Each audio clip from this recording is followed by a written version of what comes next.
All right, let's look at the homework 2.6, problem number 9.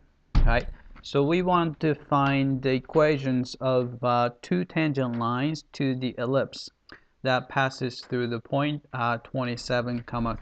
All right, so let's do that. All right, let's see. First, we have to take the derivative. So using the implicit differentiation, so we take the derivative of the left hand side, which is going to be x squared plus 9y squared, and then you have to take the derivative of the right hand side, right? So this will give us, right, so derivative of x squared would be just 2x, and derivative of 9y squared would be 18y, and then dy over dx, since we're taking a derivative with respect to x, right? And the right hand side is easy. Derivative of a constant is always 0, right? Then we can isolate dy over dx by subtracting 2x first. So you have 18y times dy over dx is equal to negative 2x, right? Then divide through by, right, 18y, and that way we have dy over dx is equal to negative 2x over 18y, right? Then we can simplify a bit. So 2 and 18 cancel out, so that's going to be 9 on the bottom, which will give us negative x over, right, 9y, right? So we have that. So that's the derivative using implicit differentiation. And we have to say, let a point on the ellipse, I'm going to call it, since we don't know where it is, so we're going to call it x comma y. So using the slope formula, so m, slope of the tangent line, can be written as, so you have, say, x and y, right? So think of this as x2 comma y2, and this is going to be x1 and y1, right? By slope formula, we're going to get this, right? So y2 is y minus y1, so that's 3, right? And x2 minus x1, so 27.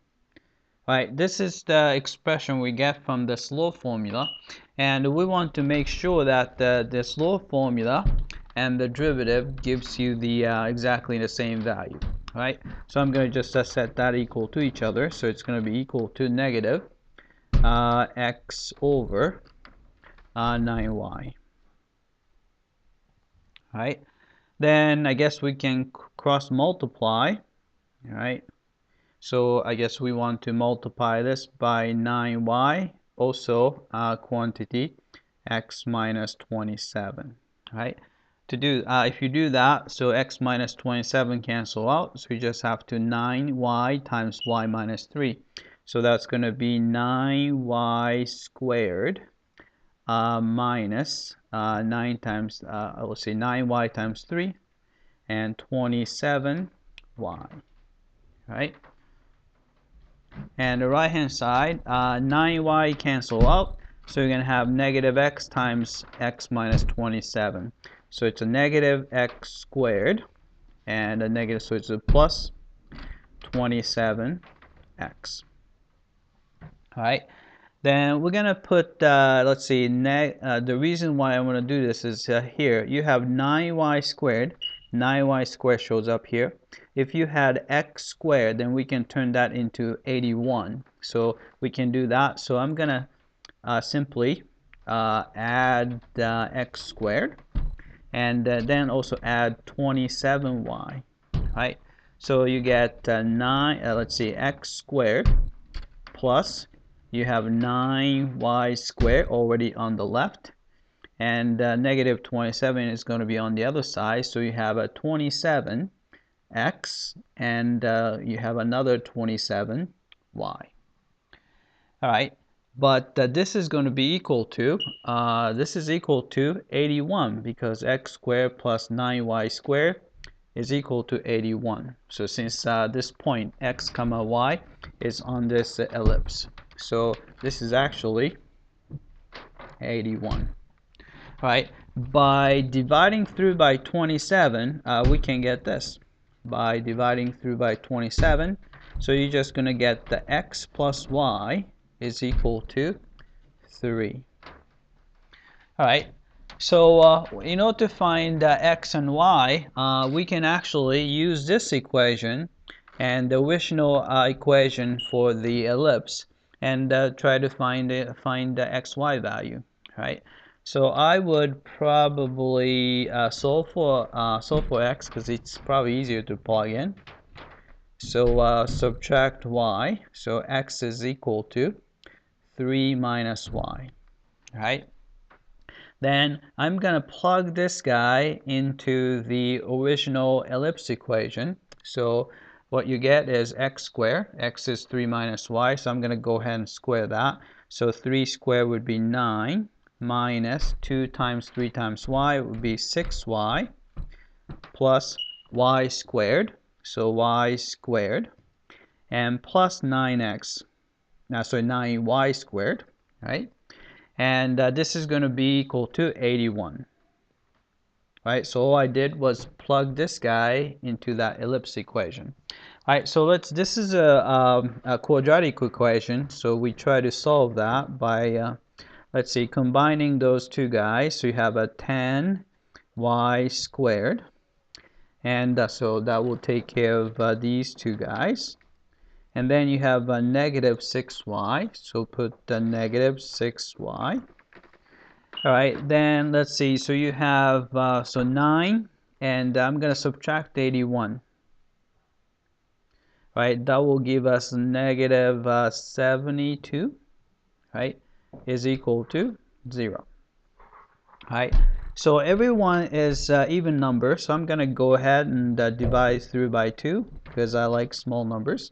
So 5y squared minus, divide by 2, 3y, and divide by 2 minus 36 equals 0.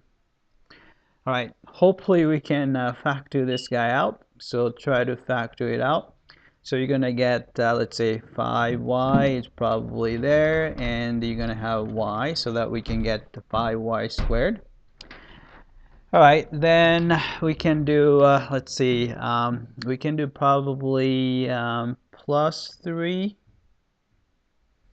and actually, maybe not, right, so we have to do, let's see, minus 3 here, and plus 12, would that work? If you multiply those two guys, you get the negative 36, and a negative 3 times 5 would be negative 15, plus 12 is negative 3. So this actually works out, right?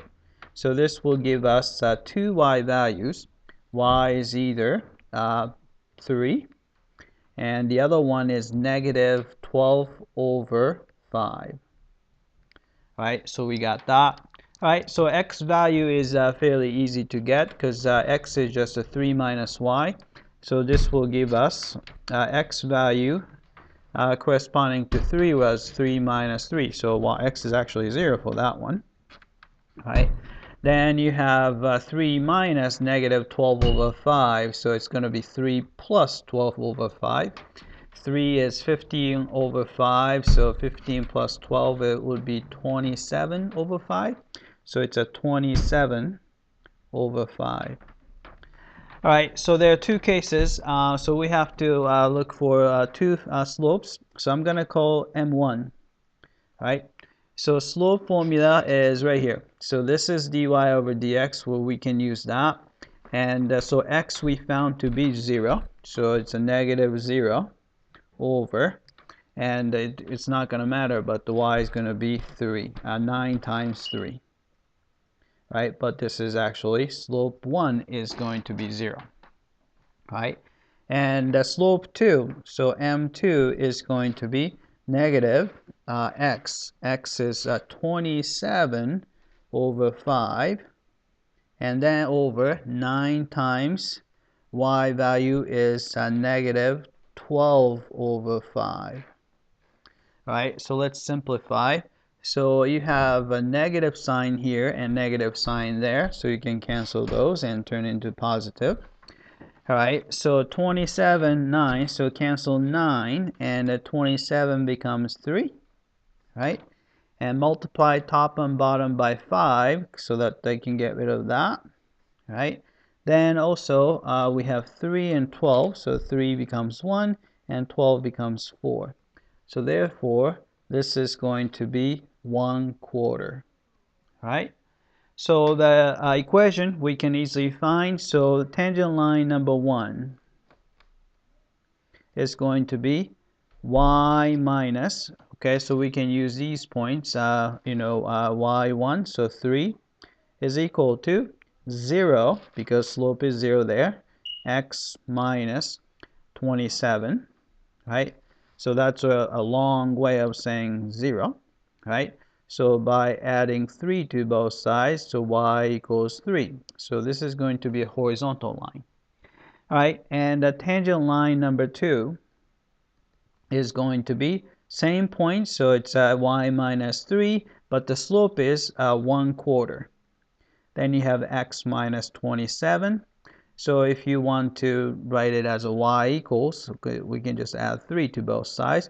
So it's a y is equal to 1/4 x minus 27, and then we're going to add 3 to that. Right? So so those are the two tangent lines, and let's type it in. All right, so we know that the first one was y equals 3, so we know that. And this one, there's actually answer there, but what we found was 1 over 4, and the quantity x minus 27, and the plus 3, right? It should be equivalent, right? So let's go check. Submit for testing. All right, it came back and looks like we got both of these tangent line equations correctly. All right, that's it. I hope that this was clear.